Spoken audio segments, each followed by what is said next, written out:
జై శ్రీమన్నారాయణ. శ్రీమద్భగవద్గీత 18వ అధ్యాయము మోక్ష సన్యాసయోగము 62వ శ్లోకము. తమేవ శరణం గచ్చ సర్వభావేన భారత తత్ప్రసాదాత్ పరాం శాంతిం స్థానం ప్రాప్స్యసి శాశ్వతం. ఓం. గీతాచార్యుడు శ్రీకృష్ణ పరమాత్మ అర్జునుడితో పాటు మనందరికీ మోక్ష సన్యాస యోగాన్ని ఉపదేశం చేస్తూ ఉన్నాడు. పరమాత్మ ఈ రకంగా అంటూ ఉన్నాడు, అర్జునా, హృదయపూర్వకముగా సర్వ విధాలుగా శ్రీమన్నారాయణుడినే శరణు వేడుకో. ఆ శ్రీమన్నారాయణుడి దయ వల్ల నువ్వు పరమశాంతిని పొందుతావు. అంతేకాకుండా నిత్య విభూతిని, అంటే శాశ్వతమైన నిత్యమైన స్థానాన్ని, పరమపదాన్ని పొందుతావు అంటూ శ్రీకృష్ణ భగవానుడు మనందరినీ తన ఆజ్ఞను శిరసావహించి నడుచుకొమ్మని స్పష్టంగా చెబుతూ ఉన్నాడు. అట్లా చేస్తే తన అనుగ్రహము వలన మనము కర్మబంధము నుండి విముక్తులమై శాశ్వతమైన పరమపదాన్ని పొందుతాము అంటూ స్పష్టంగా స్వామి చెబుతూ ఉన్నాడు. ఆ శ్రీకృష్ణ భగవానుడి ఉపదేశాన్ని మనసారా స్మరిస్తూ శ్రీమన్నారాయణుడైన శ్రీకృష్ణ భగవానుడు చెప్పినట్టుగా శ్రీమన్నారాయణుడైన శ్రీకృష్ణ భగవానుడిని మాత్రమే శరణు వేడుకుంటూ పరమాత్మ పలికిన పలుకులను అదేవిధంగా పలికే ప్రయత్నం చేద్దాం. తమేవ శరణం గచ్చ సర్వభావేన భారత తత్ప్రసాదాత్ పరాం శాంతిం స్థానం ప్రాప్స్యసి శాశ్వతం. అంతేకాకుండా మనం ప్రతిరోజు శ్రీమన్నారాయణుడికి ఒక 8 పనులు చేస్తాం అని మాట ఇద్దాం.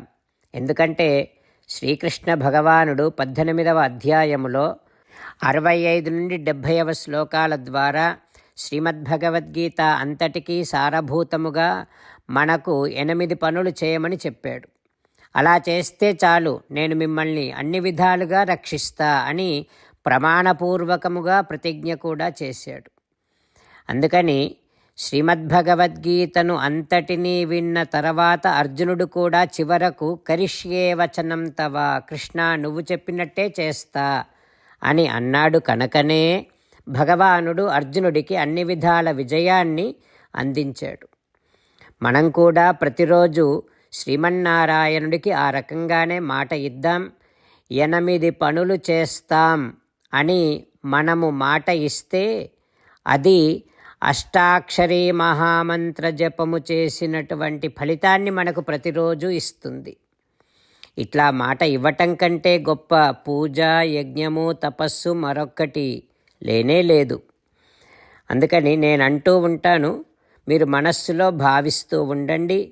ఈ రకంగా మనము మాట ఇస్తూ ఉంటే శ్రీకృష్ణ భగవానుడి ముఖారవిందములో కలిగేటటువంటి ఆనందాన్ని మనం ప్రతిరోజు దర్శిద్దాం, ఆస్వాదిద్దాం. జై శ్రీమన్నారాయణ. హో శ్రీమన్నారాయణ, నువ్వు చెయ్యమన్నట్టే నేను నిన్నే సంతతము ధ్యానము చేస్తూ ఉంటా. హో శ్రీమన్నారాయణ, నువ్వు చెప్పినట్టే నేను నీ భక్తుడిగానే ఉంటా. హో శ్రీమన్నారాయణ, నువ్వు చెయ్యమన్నట్టే నేను నా విధులను, కర్తవ్యాలను నీ సేవగా, నీ తృప్తి కోసమనే సక్రమంగా నిర్వర్తిస్తూ ఉంటా. హో శ్రీమన్నారాయణ, నువ్వు చెప్పినట్టే నేను నీవాడిని అనే మహావిశ్వాసముతో నీకే నమస్కరిస్తూ ఉంటా. ఓ శ్రీమన్నారాయణ, మామేకం శరణం వ్రజ, నన్ను ఒక్కడిని మాత్రమే శరణు వేడుకో అని నువ్వే అన్నావు కనుక నేను నిన్ను ఒక్కడిని మాత్రమే శరణు వేడుకుంటా. ఓ శ్రీమన్నారాయణ, మా శుచః, ఇక దుఃఖించకు అని నువ్వే నాకు భరోసా ఇస్తున్నావు కనుక నేను ఇక దుఃఖించను. ఓ శ్రీమన్నారాయణ, నువ్వు చెప్పినట్టే నువ్వు నా కోసమని అనుగ్రహించినటువంటి శ్రీమద్భగవద్గీతను ప్రతిరోజు కనీసము ఒక్క శ్లోకాన్నైనా జ్ఞాపకం చేసుకుంటూ శ్రీమద్భగవద్గీతను అనుసంధానము చేస్తూ ఉంటా. ఓ శ్రీమన్నారాయణ, నువ్వు చెప్పినట్టే నువ్వందరి కోసమని చెప్పినటువంటి శ్రీమద్భగవద్గీతను తెలియని భక్తులందరికీ తెలియచేసే నా వంతు ప్రయత్నాన్ని నేను నిరంతరము కొనసాగిస్తూనే ఉంటా. ఓ శ్రీమన్నారాయణ, నేను నువ్వు చెప్పినట్టే చేస్తా, నీకు నచ్చినట్టే ప్రవర్తిస్తా, నీకోసమే పని చేస్తూ ఉంటా.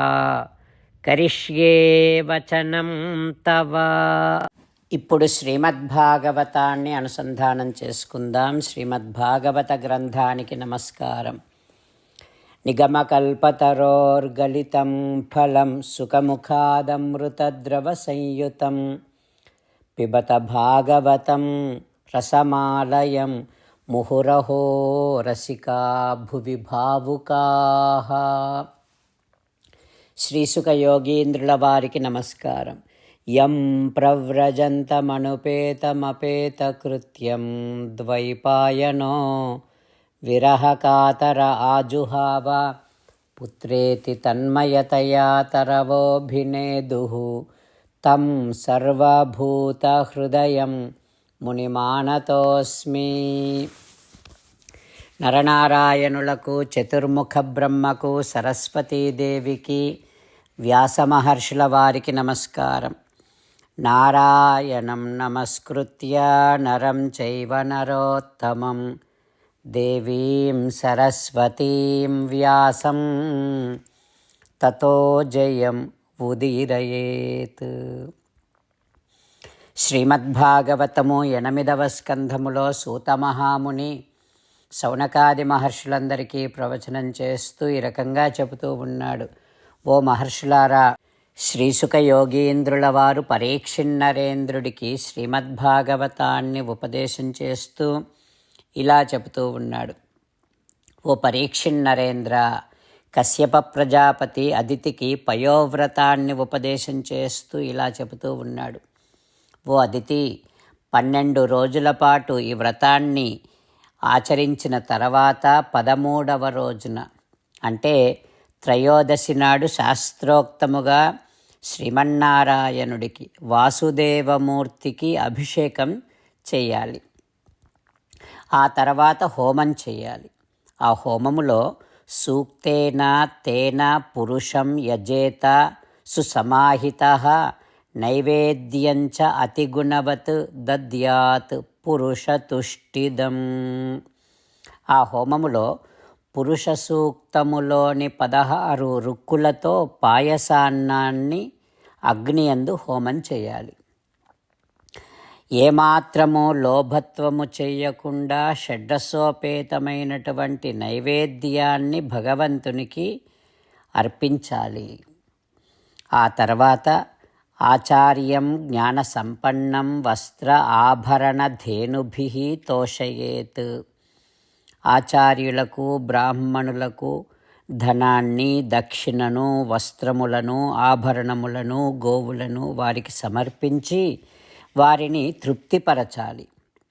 తత్ విద్ధి ఆరాధనం హరేః.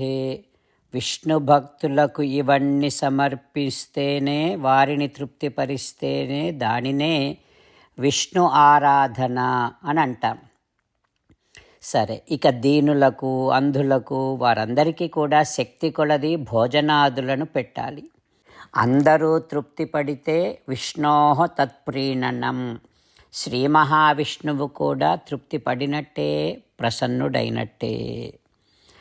ఇక అందరూ భోజనం చేసిన తర్వాత బంధువులతో కలిసి నువ్వు భుజించాలి.